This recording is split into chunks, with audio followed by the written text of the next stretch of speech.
Hey everyone, so this is your second to last page of notes on protein synthesis and translation. So with translation, we're looking at converting the information on our mRNA into a sequence of amino acids that represents our protein. And so remember that this occurs in the cytoplasm.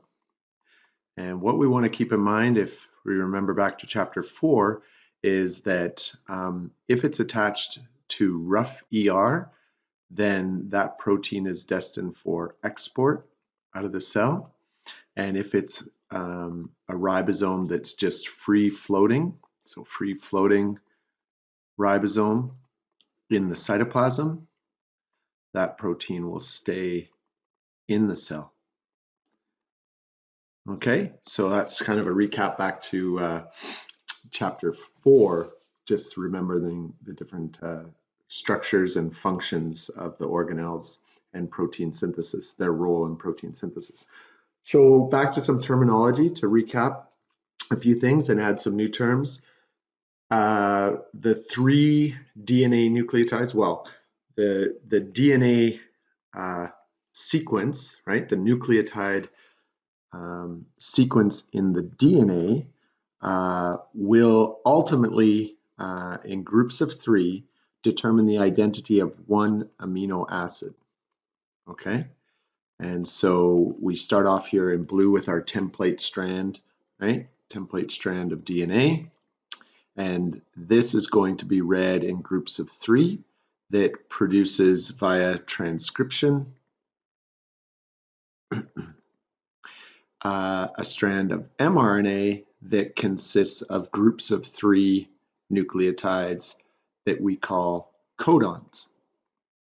All right, so the 3-base nucleotide DNA unit is termed the code, right? So we refer to this as the genetic code, whereas in the strand of mRNAs, we refer to the 3-base nucleotide sequence as the codons.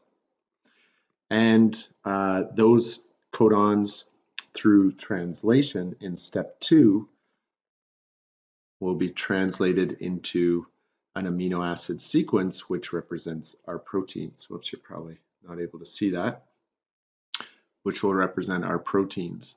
And so we have amino acid 1. So this group of 3 codons corresponds to amino acid 1, this group of 3 codons to amino acid 2, and so on. All right, now the key player in bringing in the right amino acid is this tRNA molecule. And so the tRNA consists of what we call anticodons. So although it has this weird, bizarre shape to it, the key part down here is this 3-base sequence of nucleotides that corresponds to the codon in the mRNA. And remember, it's the codon that dictates the amino acid that this tRNA is carrying.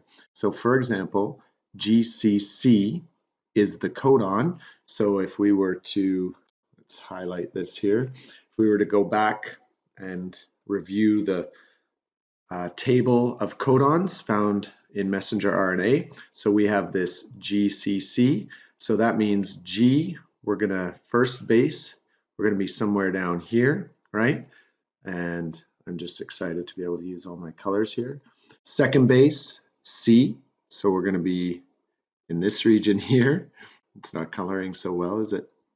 So we're down in here, and then our third base, which represents a C as well, and we can see that we're going to be right here. I've just blacked it out, but it's alanine, right? And so I'll erase that last little bit there if I can. So ultimately, the final information here is that this amino acid determined by this codon down here is going to be alanine with respect to those codons. So terminology, codes, codons, anticodons, you got to make sure you keep it straight all the way through. So again, 3 steps in the process of translation. So first, mRNA codon is termed the start codon, if you remember from the video. So that's referred to as the start codon, and it is always AUG. And this is crazy, but kind of a link to evolution, but it's universal through all living organisms. The start codon is AUG, and that AUG, if we look it up, so A being the first letter, U being the second, and we're down in this region, and G being the third, that start codon is the amino acid methionine, and that is the starting amino acid in every single protein that's built. Weird, but that's how it works. So in the process of initiation, mRNA attaches. So mRNA attaches to the binding site on the small ribosome unit at the location of the start codon, the AUG. And then the large ribosome subunit then combines with the small. So remember that ribosomes come in sort of two pieces, the large and small subunits, which again, don't forget, the ribosome consists of rRNA and protein combined together to make the ribosome, and coming in both small and large subunits. So the small subunit attaches to the mRNA here at this start location first, and then the large ribosome subunit combines with the small subunit, sandwiching the mRNA between them and completing what we call the ribosomal complex. So that would be the ribosomal complex here. Let's see, the ribosomal complex, and that would be this section here highlighted. mRNA, ribosome, tRNA all together forming the ribosome complex.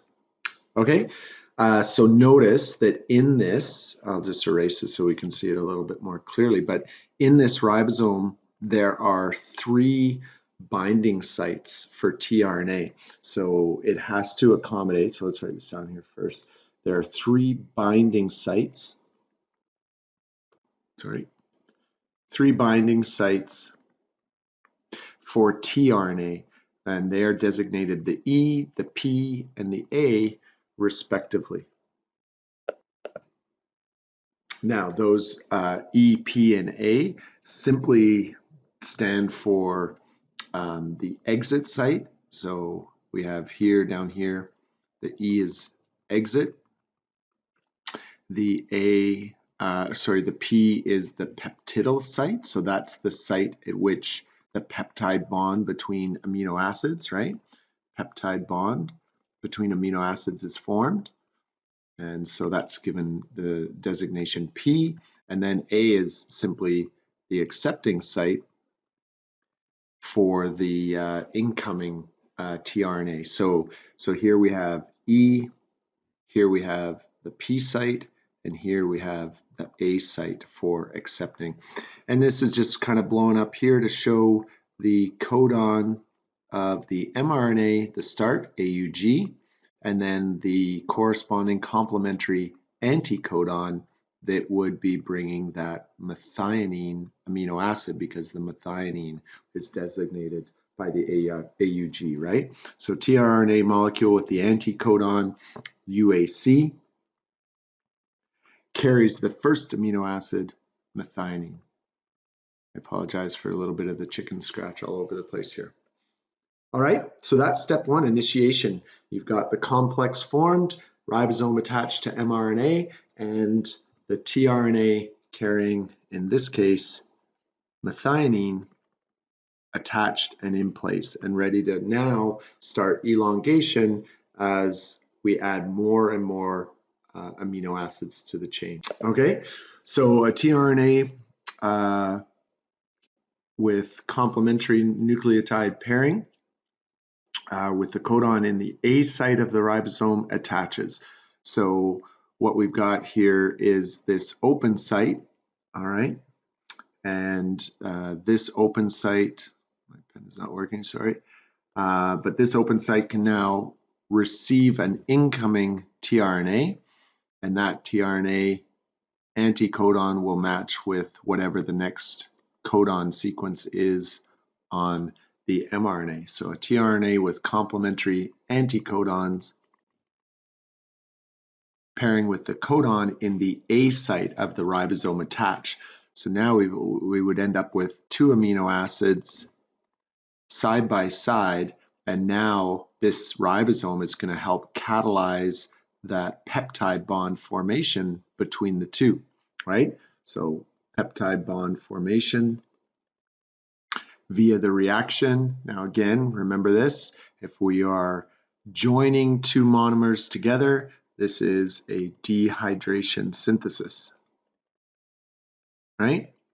And that reaction is catalyzed in part by the ribosome forming 2 amino acids. And then what's going to happen is, this drawing's a little bit confusing here because this tRNA is going to be all by itself now. As the ribosome shifts down, this tRNA has lost its amino acid, and this structure just shows, that we've added several amino acids, but the amino acid leaving is, or sorry, the tRNA leaving is empty of its amino acid. And now we have 2 side by side where this growing chain is now transferred onto the next incoming amino acid, right? And this translocation involves that ribosomal complex shifting along the mRNA so that the tRNA with attached amino acids are now occupying the P site, right? So this tRNA with all those amino acids, remember it could be hundreds, thousands of amino acids long, are in that P site.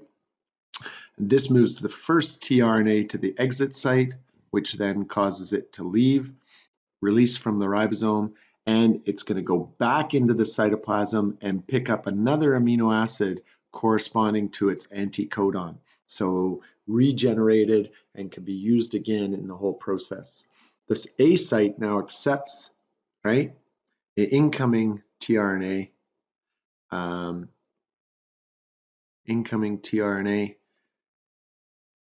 and